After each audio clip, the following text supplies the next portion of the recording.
देखे छे दूर दराज से देशे नहीं विदेशों के बहुत साधु संत बाबा सब एलखिनिया और घरे घर आए एकदम सब साधु संत भगवान के चरण पड़लन हन आय के ई शिष्टाग्राम के पावन धरती धन्य भगने उतरा ही राजा साए साधु बाबा एलनि हो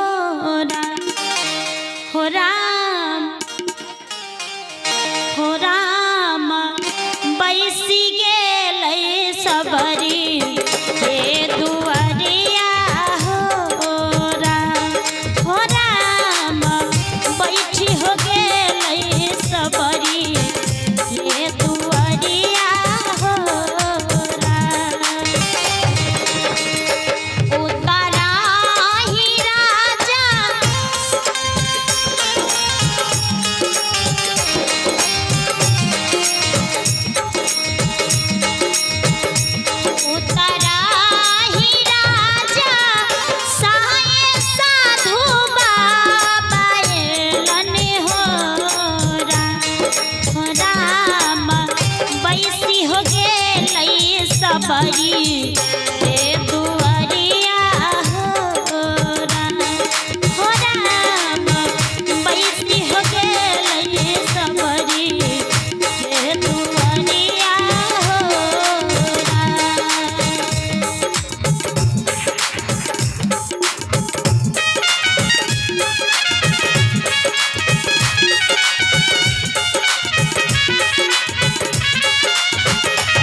सबरी जो साधु के संग रहती थी, भजन करती थी, सत्संग में जाती थी, तो सबरी के माँ और पिताजी कहते हैं कि बेटी, अरे इस प्रकार साधु संतों के संग जो जाती है, उनके संग बैठती है, गांव समाज के लोग क्या कहेंगे, अपमानित करेंगे, अपजस फैलेगी समाज में, तुम ये सब मत करो। माई तो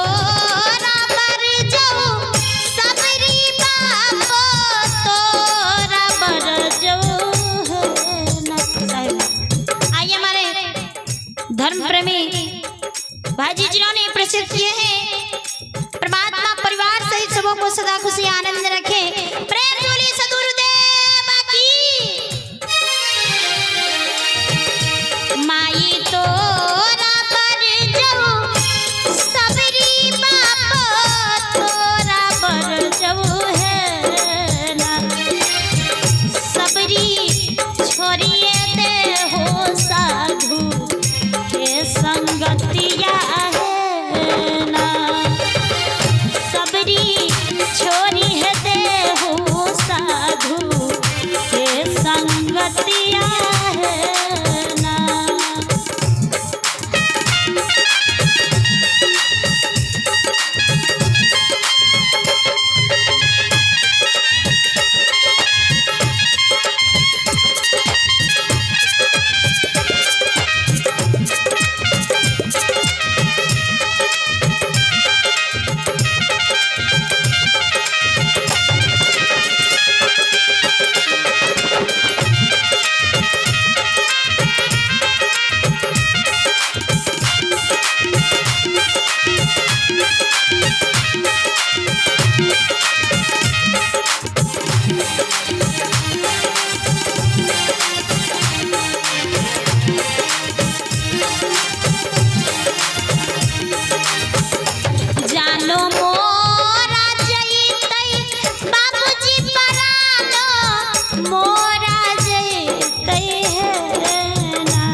किस प्रकार